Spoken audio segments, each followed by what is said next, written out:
चलिए आज का वीडियो जो है बाबा का बहुत इंटरेस्टिंग चमत्कार है और आई होप आप लोग इस चमत्कार को सुनेंगे, उससे प्रेरणा लेंगे और बाबा की भक्ति को और मजबूत करेंगे। तो और मेरे बाबा के भक्तों, आप लोग कैसे हैं? और जय श्री राम, जय नीम करोली बाबा, जय बजरंगबली की कृपा आप सब पर बनी रहे। आप सब के लिए दिवाली मंगलमय हो, शुभ हो। तो आज की कहानी बहुत इंटरेस्टिंग है। एक बार क्या हुआ कि बाबा जी जो हैं वो भीमताल शहर जाने के लिए गाड़ी से जाने की तैयारी कर रहे थे। भीमताल एक शहर है नैनीताल के आसपास, तो वहाँ जाने की गाड़ी से तैयारी कर रहे थे। और भीमताल पहुँच कर के वो सीधे एक भक्त के घर गए और जो वहाँ पे भक्तगण एकत्रित थे उनसे उन्होंने कहा कि आप शिव मंदिर धर्मशाला में जा कर के वहाँ जितने भी लोग हैं उनको सबको एकत्रित कर कर के यहाँ ले आएं। ये बाबा ने अपने भक्तों से वहाँ के कहा। और जब भक्तगण वहाँ गए तो उन्होंने देखा कि वो जो धर्मशाला थी, शिव मंदिर धर्मशाला थी, वो बहुत ही जीर्ण कंडीशन में थी, मतलब बहुत ही ख़राब स्थिति में थी और वहाँ कोई नहीं ठहरता था क्योंकि वो इतनी ख़राब थी। और उन्होंने जाकर के बाहर से कमरा झांका तो उन्हें बहुत असामान्य सी बात लगी कि ये कैसे पुरातन काल की धर्मशाला है, यहाँ कैसे कोई ठहर सकता है। पर बाबा ने कहा है कि वहाँ से जाकर के भक्तों को ले कर के आओ। पर लोगों को ये बात बहुत असामान्य लग रही थी कि बाबा ने ऐसा क्यों कहा।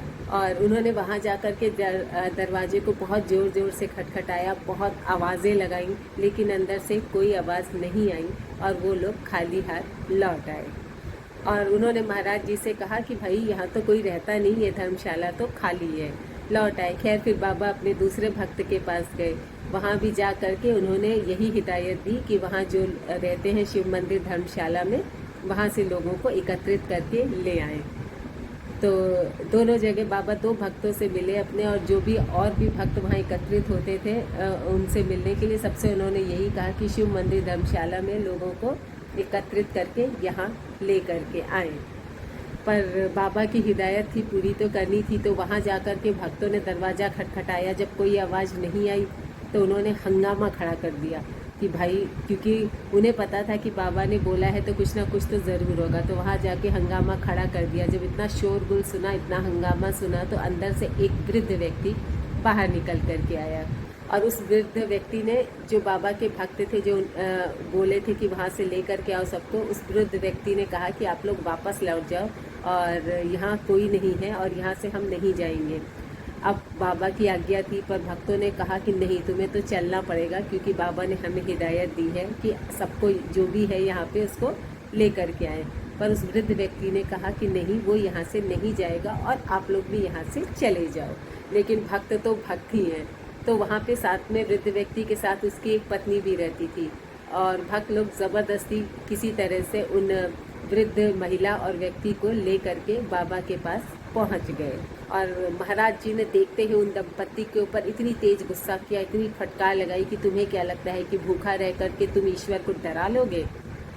अब ये क्या था, ये किसी को समझ में नहीं आया कि बाबा ने उन दंपत्ति को फटकार क्यों लगाई और बार बार ये क्यों कह रहे थे कि तुम्हें क्या लगता है कि तुम भूखा रहोगे तो ईश्वर तुमसे डर जाएगा और ईश्वर को तुम डरा लोगे?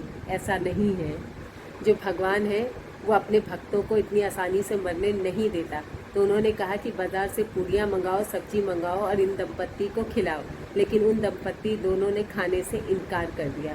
तो बाबा जी यही कह रहे थे कि तुम भगवान को लगता है भूखे रहोगे तो भगवान डर जाएगा और तुम्हारी जो भी तुम चाहते हो वो पूरी करेगा। ऐसा नहीं है। तो पूड़ियाँ उड़ियाँ मंगाई गई, लेकिन उन्होंने खाने से इनकार कर दिया। तो वो जो वृद्ध दंपत्ति थे वो बद्रीनाथ और भी तीर्थ स्थलों की यात्रा पर निकले थे, बहुत धनवान थे। पर कहते हैं ना, एक उम्र उन्होंने, अब इसके बाद तीर्थ यात्रा के बाद जो बाकी उम्र थी वो उन्होंने भगवान को अर्पण कर दी थी। उनका ये उद्देश्य था, इसीलिए उन्होंने खाना पीना सब त्याग दिया था कि बद्रीनाथ और सारे तीर्थ स्थलों के दर्शन हो गए हैं, अब ये जो बाकी उम्र है ये भगवान को अर्पित है। और उन दंपत्ति ने ये डिसाइड किया था कि अब यहाँ से, मतलब तीर्थ स्थान के बाद से, वो सारा अपना व्यय भार, जो भी उनकी मतलब खर्चा होगा, खाने पीने का खर्चा होगा, जो भी होगा वो स्वयं करेंगे। किसी की आर्थिक मदद वो नहीं लेंगे। पैसा तो था ही उनके पास, पर बाकी सब कुछ दान करके वो कुछ पैसे लेकर के थे कि इसी पैसे में हम गुजारा करेंगे और किसी का एक पैसा नहीं लेंगे। ये तीर्थ स्थल के बाद उन्होंने मतलब प्रण लिया था जा कर के। लेकिन हुआ क्या कि जब वो आ रहे थे तो रास्ते में उनकी चीज़ें चोरी हो गई। उनका सारा पैसा, सारा रुपया, सब कुछ चोरी हो गया। मतलब ना एक सामान बचा, ना एक पैसा, बस थोड़े से पैसे जो भीमताल आने तक का जितना किराया था वो बचा था। तो ये दोनों दंपत्ति भीमताल आ गए। अब चूंकि इन्होंने प्रण लिया था कि ये आगे का खर्चा और सब आर्थिक वो खुद मतलब वहन करेंगे और खुद ही करेंगी, किसी की आर्थिक मदद नहीं लेंगे। अब पैसे जो थे वो तो चोरी हो चुके थे और प्रण ले चुके थे, इसीलिए ये लोग अंदर गुफा में रह करके अपने आप को भूखा मार रहे थे, क्योंकि उन्हें लगा कि ईश्वर की यही मर्जी है, ईश्वर ही यही चाहता है कि हम लोग अन्न जल ग्रहण ना करें और ऐसे ही प्राण त्याग दें। तो ईश्वर की इच्छा समझ करके वो दोनों वहीं रहने लगे बिना खाए पिए की। अब जब मतलब प्रभु बुलाएगा तो हम चले जाएंगे, और प्रभु चाहता है कि हम अन्न जल ग्रहण ना करें, तभी तो उसने सारी चीज़ें चोरी करा दी। अब जब बाबा तो अंतर्यामी थे, उन्हें ये सारी चीज़ें तो वैसे ही पता चल जाती थी, इसीलिए उन्होंने अपने भक्तों को वहाँ भेजा था कि जो भी है उसको लेकर के आओ। खैर बाबा जी ने बहुत फोर्स किया पर वो अड़ियल लोग मान ही नहीं रहे थे। 4 दिन हो गए थे उन्हें भूखे प्यासे रहते हुए।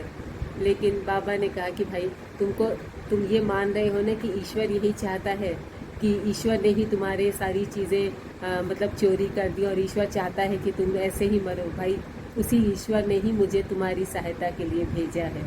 तो अब तो ये भी ईश्वर की ही इच्छा है ना। तो जैसे वो ईश्वर की इच्छा थी, वैसे अब ईश्वर ने मुझे आपकी सहायता के लिए भेजा है और ये ईश्वर की इच्छा है। बाबा कितने दूर मतलब दिव्य दृष्टि थी उनके पास, वो कुछ भी देख लेते थे, कुछ भी अनुचित होने नहीं देते थे। खैर जब बाबा ने उन भक्तों को समझाया, उन दंपत्ति को समझाया, तब उन्हें समझ में आया कि हाँ, जैसे वो ईश्वर की मर्जी थी वैसे ये भी ईश्वर की मर्जी है। और बाबा ने उन्हें पैसे दिए और उन्होंने कहा तुम घर चले जाओ, और ये सब ईश्वर की इच्छा से ही हो रहा है। और वो मना कर रहे थे, लेकिन उन्होंने कहा कि तुम घर पहुँच के डाक से ये पैसे वापस लौटा दो। तो देखिए बाबा की दिव्य दृष्टि, बाबा कितने अंतर्यामी थे और किस तरह लोगों का भला करते थे और कैसी कैसी मतलब चीज़ें करते थे कि भक्तों को समझ में ही नहीं आता था कि उनकी क्या लीला चल रही है। लेकिन आई होप आज की स्टोरी आपको अच्छी लगी होगी, बाबा का चमत्कार आपको अच्छा लगा होगा। तो एक प्यारा सा कमेंट जय श्री राम ज़रूर लिखिएगा। बोलिए मेरे साथ, बोलिए जय श्री राम, जय बजरंगबली, जय नीम करोली बाबा। तो आज के लिए बस इतना ही, और फिर एक नई स्टोरी के साथ, बहुत ही दमदार स्टोरी के साथ बाबा की फिर कल हाजिर हो।